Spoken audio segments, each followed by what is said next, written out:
Bombshell alert in Minnesota, Viking Nation. The storm starts right now with a revelation no one saw coming. Listen closely, because what I'm about to unleash will shake the foundation of everything you thought you knew. About this franchise, a legendary pass rusher just made a move that saved the Vikings from a dangerous Sunday showdown. A perfect season was stolen by a piece of wire hanging in the sky. The injury report just flipped the script in ways that could redefine this entire playoff push. A franchise quarterback is back on the field after weeks in the shadows, and the league just made a decision so outrageous. It is Viking Nation ready to burn down the offices in New York. Each of these shocks could redefine the future of this team. And if you're not locked in right now, you're about to miss the most explosive week in Minnesota football this season. This isn't just news. This is a war cry. This is the kind of information that separates the real Vikings faithful from the casual fans who disappear when December hits. So buckle up, because the first revelation is about to detonate inside US Bank Stadium, and it involves a name that haunts Green Bay's nightmares and just handed the Vikings a gift they didn't even know they needed. The first story begins with a ghost from the Vikings' recent past, a warrior who wore purple and gold for just one season, but left an impact that still echoes through the franchise's defensive identity. And on Monday morning, that ghost made a decision that might have just saved Minnesota from a brutal confrontation this Sunday. We're talking about Za'Darius Smith, the three-time Pro Bowl pass rusher who stunned the football world by announcing his retirement after just 5 games with the Philadelphia Eagles. Smith, who terrorized offensive lines for the Vikings in 2022, was set to line up against his former team this weekend at US Bank Stadium. And considering Philadelphia's pass rush has been decimated by injuries, he would have been a featured weapon in their defensive arsenal. Instead, he's walking away from the game entirely, and Viking Nation just dodged a bullet they didn't even see coming. But here's where the story gets deeper, and here's where General Manager Adolfo Mensa proves once again why he's one of the sharpest minds in football. Because the Vikings didn't just get lucky with Smith's retirement, they got lucky twice with how they handled his entire tenure in Minnesota from start to finish. Rewind to March 2022. When Smith was coming off a back injury that cost him almost the entire 2021 season. With the Packers and Green Bay cut him loose without hesitation, Adolfo Mensa, who had just been hired as the Vikings GM, saw an opportunity to add a second-star pass rusher alongside Danielle Hunter, and he pounced with a 3-year, $42 million contract that had only $11.5 million guaranteed. That structure was critical, and it's the kind of financial foresight that separates great front offices from mediocre ones. Smith came in and immediately set US Bank Stadium on fire, sacking Aaron Rodgers in his Vikings debut and racking up 8.5 sacks in the first 7 games of the 2022 season, putting him on pace for a career year. But then the narrative among fans turned sour when he only had 1.5 sacks over the final 10 games, including a first-round playoff loss to the Giants. Here's the truth though, and this is where the numbers reveal everything. Smith had 37 pressures in his first 7 games, averaging 5.3 per game, at 43 pressures in the next 10 games, averaging 4.3 per. Sacks are a fickle stat, and Smith was essentially the same dominant player all year long, finishing with 78 pressures, 4th most in the entire league. Hunter was tied for 7th with 70. Both went to the Pro Bowl. Both were elite. But here's where Adolfo Mensa made the genius move that separates him from G-Miz, who hold on to players too long and watch their value evaporate. In May 2023, he traded Smith and the late-round picks to the Browns for the 5th rounders. At the time, it was shocking. Fans were outraged. But look at what happened next. The Vikings used one of those 5th rounders to trade up and select J.J. McCarthy in the 2024 draft. The franchise quarterback, who's now returning from injury and about to ignite this offense. They used the other 5th rounder on Tyrion Ingram-Dawkins, who just picked up his first career sack against Cleveland in Week 5 and is already contributing to this defense. Meanwhile, Smith bounced around the league, playing for the Browns, the Lions, and now the Eagles. And in each of those for straight seasons, his team lost in the first round of the playoffs. For first-round exits, the Vikings moved on at the perfect time, avoided the decline, reinvested in the future, and now they don't even have to face him this Sunday when he would have been hunting Carson Wentz or J.J. McCarthy with everything he had left. And let's not forget, Smith had 5.5 sacks in 6 career games against the Vikings. That's a nightmare waiting to happen, and now it's not happening at all. Do you see the brilliance here? Do you see how Adolfo Mensa orchestrated this entire sequence like a chess master? If you believe in this front office more than you hate the Packers, smash that subscribe button right now, because this is the kind of genius that builds dynasties. But hold on, as shocking as that is, the next update cuts even deeper, and it involves a piece of wire in the sky that stole perfection from one of the most reliable kickers in football. And just when fans thought the Vikings had escaped controversy in their Week 5 victory over the Cleveland Browns in London, here comes the next bombshell. And it's the kind of story that makes you question whether the football gods are conspiring against Minnesota or just testing their resolve.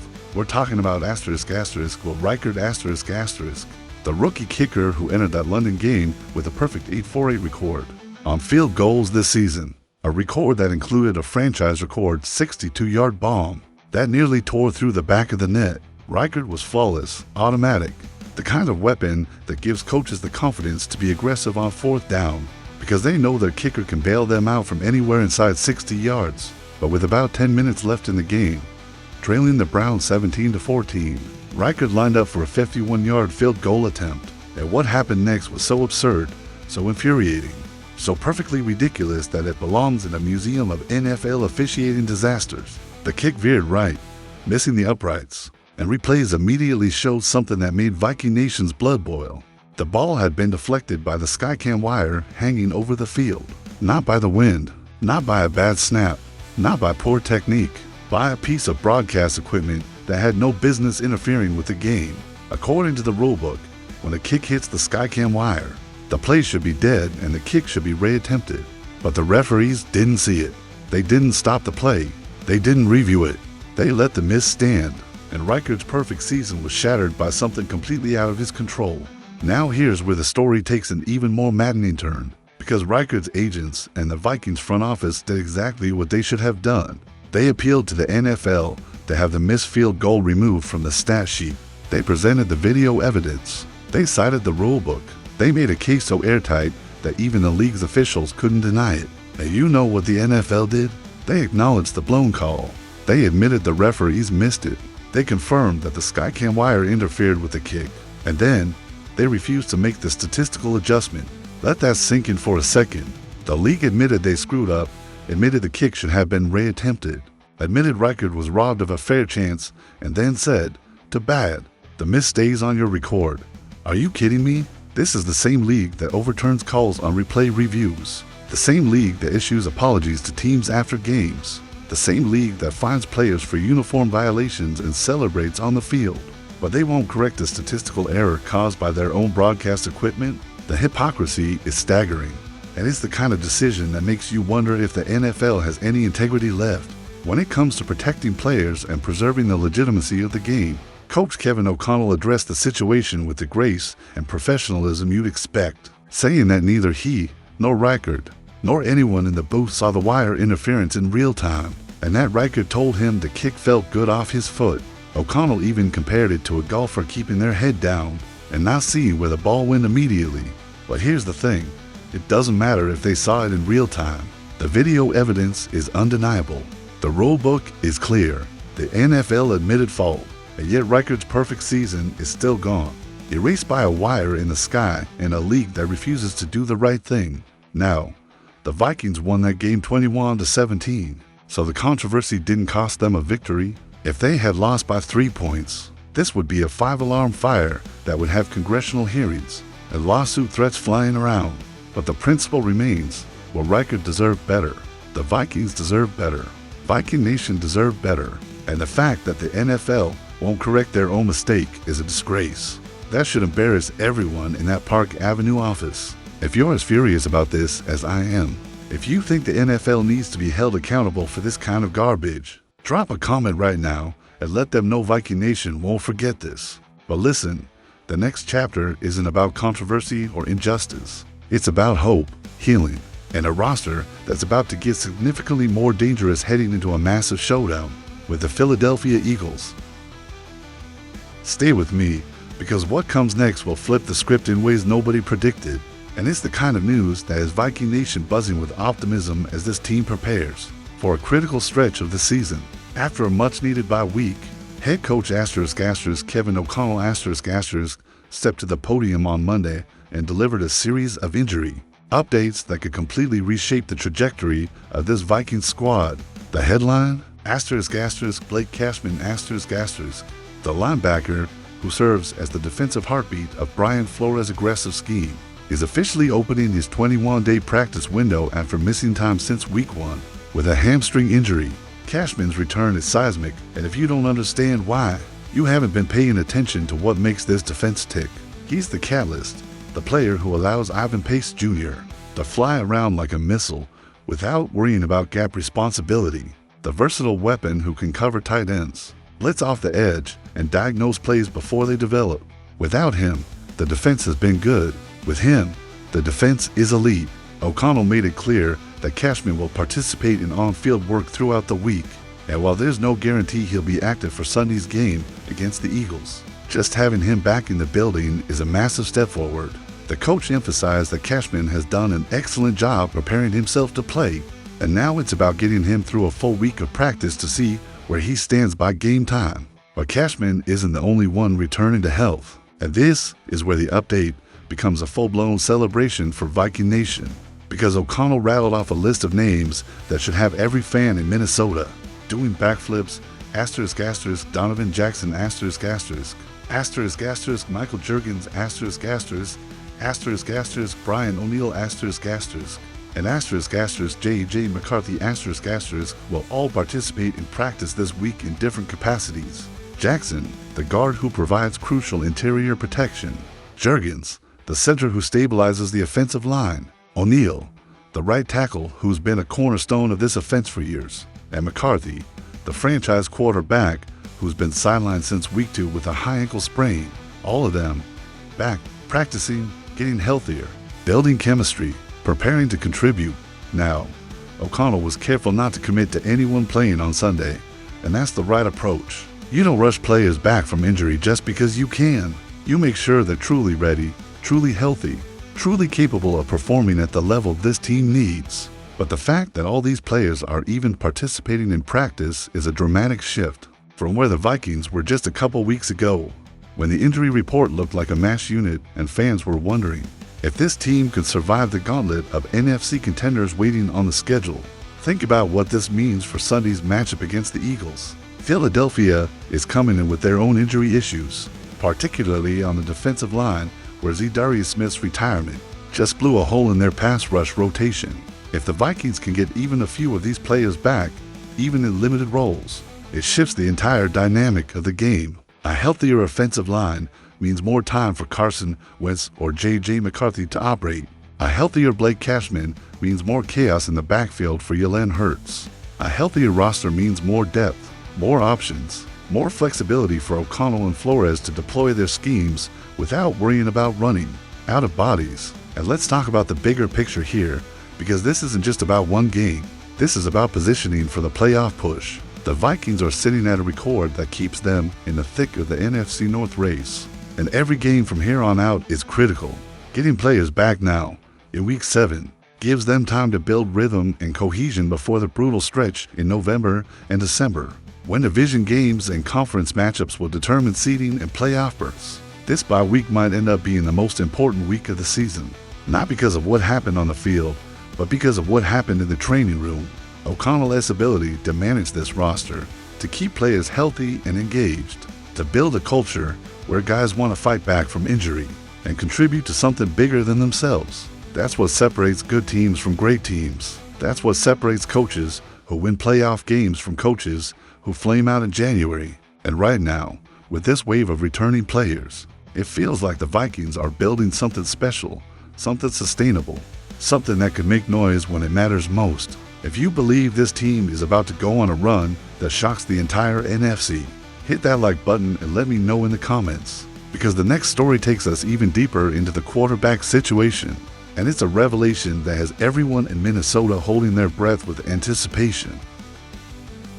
But trust me, the story only gets darker from here. Wait, no, scratch that, because this next twist isn't dark at all. It's a beam of light cutting through the storm clouds, and it's centered around the most important position in football, and the player who's supposed to be the future of this franchise for the next decade. J.J. McCarthy, the first-round pick who was supposed to be starting games and learning on the fly this season, finally returned to practice on Monday for the first time since week 2, and the sight of him dropping back, throwing passes, and moving through the offense sent shockwaves of hope through Viking Nation. McCarthy has been out since suffering a high ankle sprain in the loss to the Atlanta Falcons, an injury that came with a recovery timeline of 2 for weeks. It sidelined him during a crucial stretch when the Vikings needed to establish their identity. In his absence, Carson Wentz stepped in and guided the team to a dramatic comeback victory in London. But the question has always been lurking in the background. When does McCarthy come back?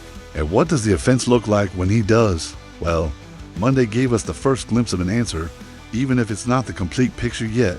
Kevin O'Connell was careful not to commit to McCarthy starting against the Eagles.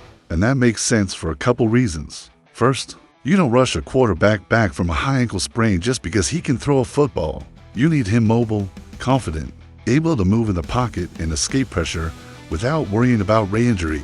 Second, Carson Wentz has earned the right to keep the job if he's healthy, and O'Connell mentioned that Wentz was dealing with some left shoulder soreness. Heading into the bye week, if Wentz is good to go and McCarthy isn't quite 100%, you stick with the veteran who just led you to a critical road win. But if Wentz is compromised, or if McCarthy shows during the week that he's fully healed and ready to take command, then you make the switch and let the future start now. What makes this situation so fascinating is the contrast between the two quarterbacks and what they bring to the offense. Wentz, 32 years old, has been in this league long enough to see everything defenses can throw at him. He was the second overall pick in 2016, spent 5 years as the Eagles starter, bounced around to Indianapolis, Washington, the Rams, and the Chiefs before landing in Minnesota after training camp.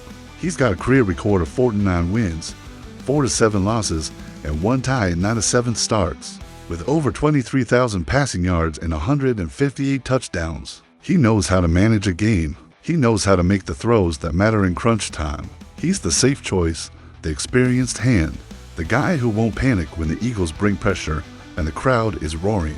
But McCarthy is the future, and futures don't wait forever. He's 22 years old, the 10th overall pick in the 2024 draft, a player the Vikings traded up to get because they believed he was the franchise cornerstone they've been searching for since the Don Culpepper era. He missed his entire rookie season recovering from knee surgery after tearing his meniscus in his first preseason game, and when he finally got on the field this year, he showed flashes of brilliance mixed with the expected growing pains of a young quarterback learning the NFL game. Into starts before the injury, he completed 58.5% of his passes for 301 yards, to touchdowns and 3 interceptions. Not perfect, but promising. The kind of numbers that suggest a player who's still figuring it out, but has the tools to be special. O'Connell said during his Monday press conference that this week will be great for the entire team. But just seeing JJ back on the field, getting reps, working on rebuilding his foundation, is a massive step forward. He refused to put a percentage on McCarthy's health, which is smart, because you don't want to set expectations that might not be met. But the fact that McCarthy is even practicing, that he's going through drills and getting live reps with the offense, suggests he's closer to a return than many fans might have expected. And here's the chess match O'Connell is playing by bringing McCarthy back to practice, but not committing to him as the starter. He's keeping Philadelphia guessing. The Eagles have to prepare for 2 different quarterbacks with 2 different styles. Wentz is a gunslinger who'll take shots downfield and challenge your secondary. McCarthy is more mobile, more willing to extend plays with his legs, more dangerous in the intermediate game. If you're Philadelphia's defensive coordinator, you can't just game plan for one guy. You have to split your preparation, and that gives Minnesota an advantage even if they already know who's starting. Do you think McCarthy should start this week? Or should they give Wentz one more game to prove himself? Drop your answer in the comments, because Viking Nation is divided on this one, and I want to hear where you stand. But listen closely. The next 72 hours might be the most decisive in this franchise's recent history, because the league just made a call that has everyone questioning their commitment to fairness, and it ties directly back to the kicker whose perfect season was stolen by a wire in the sky. And if you think that was wild, the second story might just redefine everything you thought you knew about how the NFL handles accountability. Because we're circling back to a Reichard and the Skycam disaster, except this time we're diving into the aftermath, the reaction, the absolute refusal of the league to do the right thing even when they know they're wrong. After Reichard's agents and the Vikings front office filed their appeal, after the video evidence was reviewed, after the rulebook was cited chapter and verse, the NFL made their decision official. They acknowledged the blown call. They admitted the Skycam wire interfered with the kick. They confirmed the referee should have stopped the play and allowed a re-kick. And then they said they would not make any statistical adjustment to Reichard's record. The miss stands. The perfect season is gone. The injustice is permanent. And Viking Nation is left wondering what the hell the point of having rules and replay reviews and accountability measures even is if the league can just shrug their shoulders and say are bad without actually fixing the problem they created. Let's break down why this decision is so infuriating on multiple levels. First, it sets a precedent that the NFL's broadcast equipment can interfere with gameplay and there will be no consequences. Think about that. If a Skycam wire can knock down a field goal and the league just lets it slide, what's stopping it from happening again? What's stopping it from affecting a playoff game, a Super Bowl, a kick that decides a championship? The league is essentially saying that their commitment to television production and camera angles is more important than the integrity of the game itself. And that's a slippery slope that ends with fans losing trust in the outcomes they're watching. Second, it punishes a player for something completely beyond his control. Well, Reichard did everything right on that kick. He had the distance. He had the accuracy. The ball was heading through the uprights until it hit a wire that shouldn't have been there. And now he has to carry that miss on his stat sheet for the rest of his career, even though everyone knows it wasn't his fault. That's not just unfair, it's cruel. It's the kind of decision that makes players question whether the league actually cares about them as people or just sees them as content generators for television ratings. Third, and this is the part that really stings, the NFL has shown time and time again that they're willing to overturn calls and issue apologies when it benefits their narrative. Remember the blown pass interference call in the 2018 NFC Championship game? That cost the Saints a trip to the Super Bowl. The league apologized, admitted they missed it, and then changed the replay review rules the following offseason. Remember the tuck rule game? The league eventually got rid of that rule because it was so universally hated. The NFL knows how to make changes when the pressure is high enough and the backlash is loud enough. But when it comes to a rookie kicker on the Vikings, a team that doesn't carry the same media weight as the Cowboys or the Patriots or the Chiefs, they just brush it aside and move on. Jordan Schultz, the NFL reporter who broke the story about the league's decision, confirmed that sources inside the Vikings organization and Reichard's representation team had formally requested the statistical adjustment, and the league's response was basically a polite version of thanks, but no thanks. It's the kind of corporate doublespeak that makes you want to scream, because they know they're wrong, they admit they're wrong, but they refuse to take the one simple action that would make it right. Now, the Vikings still won that game in London 21-17, so the missed kick didn't cost them a victory. Carson Wentz led a game-winning drive that ended with a touchdown pass to Jordan Addison, and the team walked away with 4 wins in 5 games. But imagine if they had lost. Imagine if that 3 points mattered. Imagine if the Vikings missed the playoffs by 1 game and that loss to Cleveland was the difference. The outrage would be nuclear, and the NFL would still be facing questions about why they let a Skycam wire decide the outcome of a football game. And let's not forget the bigger context here. But Reichard was having a career start to his NFL journey. He entered that London game 8-4-8 on field goals. He had just set a franchise record with a 62-yard field goal that was so pure, it could have been good from 70. He's the kind of kicker who gives a team confidence, the kind of weapon that changes how coaches approach 4th down decisions and late game scenarios. To have his perfect season stolen by a wire in the sky, and then to have the league refuse to correct it, is the kind of injustice that defines a season in the worst possible way. Kevin O'Connell handled the situation with class, saying that kickers are like golfers in that they keep their heads down and might not see where the ball goes immediately, and that Reichard told him the kick felt good off his foot. But O'Connell also didn't shy away from acknowledging the frustration, saying it was a shame if the Skycam wire really did interfere, and if it didn't, then so be it.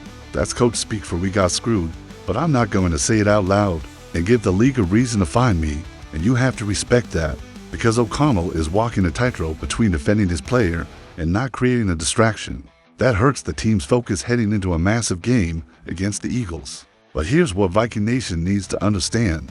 This isn't over.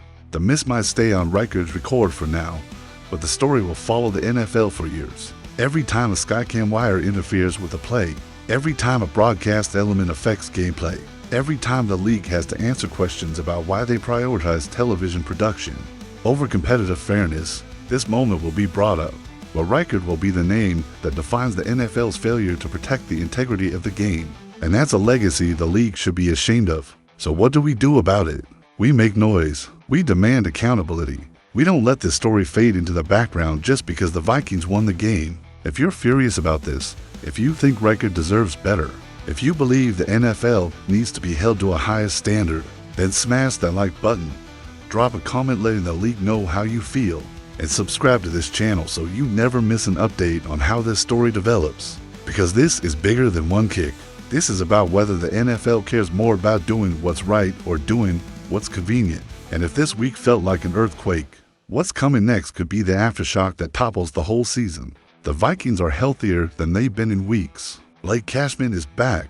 J.J. McCarthy is practicing. The offensive line is getting reinforcements. Za'Darius Smith won't be hunting them on Sunday. And the Eagles, despite their talent, are dealing with their own injury crisis and just lost a key pass rusher to retirement. This is the kind of setup that championship runs are built on. And if Minnesota can take care of business at US Bank Stadium this weekend, they'll send a message to the entire NFC that they're not just contenders. They're coming for everything. Think this was wow? Just wait until the rivals make their counter move, because that war is only beginning. The Packers are watching. The Lions are lurking. The Bears are rebuilding, but still dangerous in division games. And every single one of them knows that if the Vikings get healthy at the right time, if McCarthy develops into the quarterback they believe he can be, if this defense continues to terrorize offenses with Brian Flores' exotic blitzes and disguises, then the NFC North is going to run through Minneapolis for the next 5 years. Because if you thought this was the peak of chaos, the real avalanche is just starting. Stay locked in, Viking Nation. The journey is only beginning, and the best is yet to come. Skol.